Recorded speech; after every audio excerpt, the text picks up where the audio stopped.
నమస్తే అందరికీ, నేను మీ Priya. Welcome to Priya's diary. చాలా రోజుల తర్వాత నేనైతే మీ ముందుకి వీడియో అయితే తీసుకొచ్చేసాను. అదే ఒంటిమిట్ట దేవాలయం, శ్రీ కోదండరాముల వారి దేవాలయం అనమాట. మా ఫ్యామిలీతో అయితే మేమైతే ఈ గుడికి అయితే వచ్చామన్నమాట. సో చాలా ప్రసిద్ధిగాంచింది. మీకు దీని గురించి కొంచెం అయితే చెప్తాను అండ్ వినండి, తెలుసుకోండి. కొంతమంది తెలుసుండొచ్చు, తెలియకపోయి ఉండొచ్చు వాళ్ళు. ఇదైతే రాముల వారి కళ్యాణం వేదిక అనమాట. ఇక్కడ ఎప్పుడు కళ్యాణం జరిగినా కానీ ఈ స్టేజ్లో అయితే జరుగుతుంది. చాలా బాగుంటుంది, మనకు పైనుంచి వ్యూ బాగా కనపడుతుంది. మేమైతే మార్నింగ్ 9కి అయితే బయలుదేరాము కడప నుంచి. సో చేరుకునేసరికి 1 అవర్లో అయితే వెళ్ళిపోవచ్చు అనమాట. ఈరోజు కొన్ని విషయాలైతే మీకు ఈ గురించి చెప్పబోతున్నాను. ఈ గుడి కడప నుంచి రాజంపేటకు వెళ్ళే మార్గంలో 27 కిలోమీటర్ల దూరంలో ఉంటుంది ఒంటిమిట్ట. సో అందరికీ తెలుసు అనుకుంటున్నాను, మనకి కళ్యాణం రోజు లైవ్ ఇచ్చేస్తారు టీవీలో. అందుకు గుడికైతే వచ్చేసాము. చాలా విస్తారమైన ప్రదేశం అనమాట, అక్కడైతే నిర్మించబడింది ఇది. మేము ఇంకా పార్కింగ్ అయితే వెళ్తున్నాము, పార్కింగ్ చేయడానికి. సో చూస్తున్నారు కదా, పెద్ద పెద్ద గోపురాలు అయితే మనకు కనపడుతున్నాయి.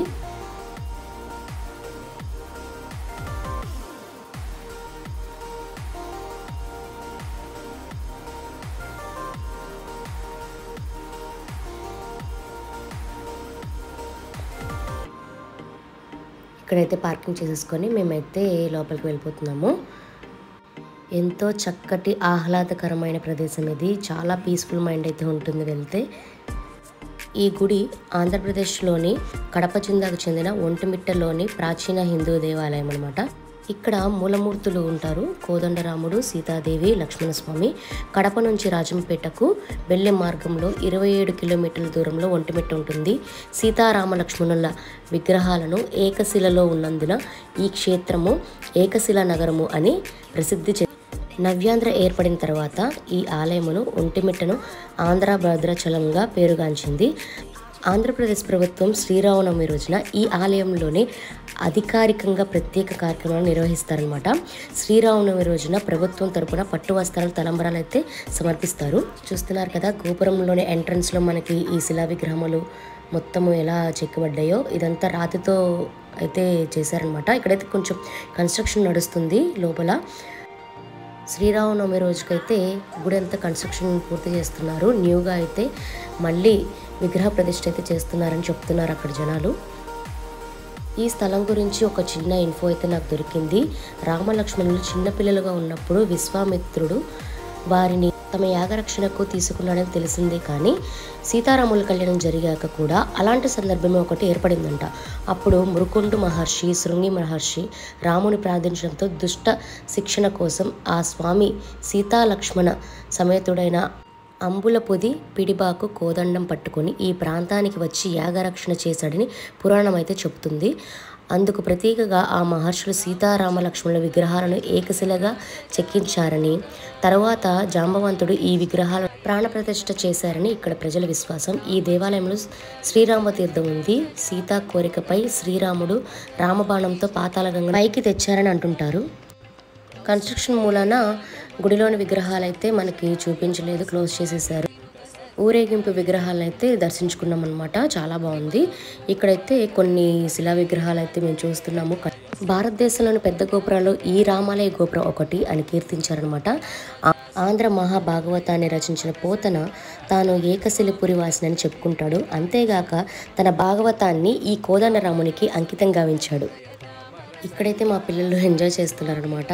ఫుల్ ఎండగా ఉంది. సో తిరుగుతాం మమ్మీ అంటే ఓకే అని చెప్పేసి అన్నీ చూసుకుంటూ వెళ్తున్నాం అనమాట. ఫ్యామిలీతో వచ్చిన కారణంగా చాలా ఎంజాయ్ అయితే చేశాము. మా అవ్యాంశు మా అన్న కొడుకు అనమాట, మా మరదలు, మా అన్న వీళ్ళు హాయ్ చెప్తున్నారు. మా అమ్మ, మేమందరం ఫుల్గా ఎంజాయ్ చేసి చాలా రోజులైంది ఇలా వచ్చారు. సో మేమైతే కొంచెం తిరుగుదామని చెప్పేసి ఈరోజు తిరుగుతున్నాం. వాడు హాయ్ చెప్తున్నాడు అందరికీ.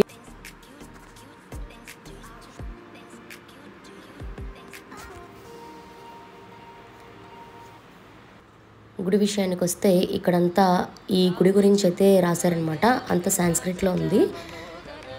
ఈ గుడి వచ్చేసి 1356వ శతాబ్దంలో అయితే నిర్మించబడింది. ఈ ప్రాంతానికి చెందిన వాడుక మాటలు కొన్ని ఉండడాన్ని బట్టి ఆయన కొంతకాలం ఇక్కడే నివసించాడని ప్రజలు భావిస్తున్నారు.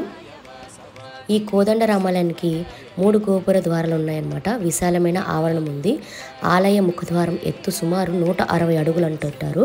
32 శిలాస్తంభాలతో రంగమండపం నిర్మించబడింది. ఇక్కడంతా శిలలు ఎంత బాగున్నాయో కదా. అప్పట్లోనే ఇలా చెక్కారంటే ఎంత గొప్ప ఆర్టిస్టులు అని చెప్పుకోవాలి. నిజంగా ఇవి చూస్తుంటే పాతకాలానికి మనమే వెళ్ళిపోయినట్టు ఉంటుంది. అంత ఆనందంగా ఉంటుంది నాకైతే. చాలా నీట్గా అసలు ఎలా నిర్మించారో అంత పైకి అని అనిపిస్తుంది. అప్పట్లో మరి ట్రాక్టర్లు లేవు, మిషన్స్ లేవు, ఏం లేవు, అంతా చేతితోనే. నిజంగా గొప్ప ఆర్టిస్టులు అంటే వీళ్ళే అండి. ఎక్కడున్నారో ఏమో కానీ నిజంగా చాలా అద్భుతమైంది. ఇక్కడ చూస్తున్నారు కదా, ఒక విచిత్రం అనమాట. చాలా బాగుంది. ఇటువైపు చూస్తే మనకు ఆవు కనపడుతుంది. మళ్ళీ ఆ చైన్ ఇటు తిప్పి చూడండి, ఏనుగు వస్తుంది అనమాట. ఎంత అద్భుతంగా చెక్కారు, అసలు మాటలు లేవు అనమాట. అంత అద్భుతంగా అయితే ఉంది. ఒక్కొక్క విగ్రహం చాలా టాలెంటెడ్గా చెక్కారు. చాలా బాగుంది. నిజంగా అప్పటి ఆర్టిస్టులు చాలా గ్రేట్ అనమాట. ఇంకా ఇక్కడి నుంచి అయితే మేము వెళ్ళిపోతున్నాం ముందుకి. అండ్ ఎదురుగా కనిపిస్తున్న గోపురం ఉంది కదా, అదైతే ఆంజనేయ స్వామిది. నెక్స్ట్ అయితే మేము అన్నదానం అయితే ఇక్కడ జరుగుతుంది. ప్రసాదం తీసుకోవడానికి అయితే వెళ్తున్నాం అనమాట. భోజనం చేసేసుకొని ఇంకొకసారి ఇంటికి వెళ్ళిపోదామని. ఇక్కడ మా పిల్లలు అయితే ఎంజాయ్ చేస్తున్నారు. ఎండ బాగా ఉండేసరికి కొంతసేపు ఇక్కడ కూర్చున్నాము. ఈ గ్రీనరీ మెయింటెనెన్స్ అయితే చాలా బాగుంది. చాలా నీట్గా పెట్టుకున్నారు. ఇది టీటీడీ వాళ్ళే అనమాట. ఇదంతా మెయింటెనెన్స్ మొత్తము.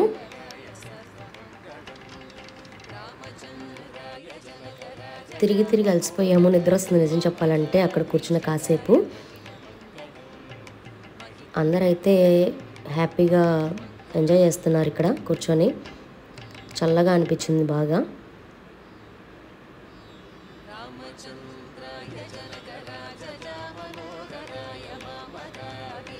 ఇంకా అక్కడ దిగిన కొన్ని స్టిల్స్ అయితే మీతో షేర్ చేయబోతున్నాను.